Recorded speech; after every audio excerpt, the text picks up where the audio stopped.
السلام علیکم ورحمۃ اللہ وبرکاتہ۔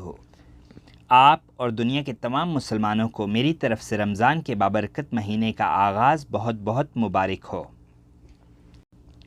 چاند نظر آ گیا۔ سعودی عرب میں پہلا روزہ منگل کو ہوگا۔ سعودی عرب میں سپریم کورٹ نے اعلان کیا ہے کہ منگل 13 اپریل کو رمضان کا پہلا روزہ ہوگا۔ سبق ویب سائٹ کے مطابق ایوان شاہی نے بیان میں کہا کہ منگل 13 اپریل 2021 کو یکم رمضان المبارک ہے۔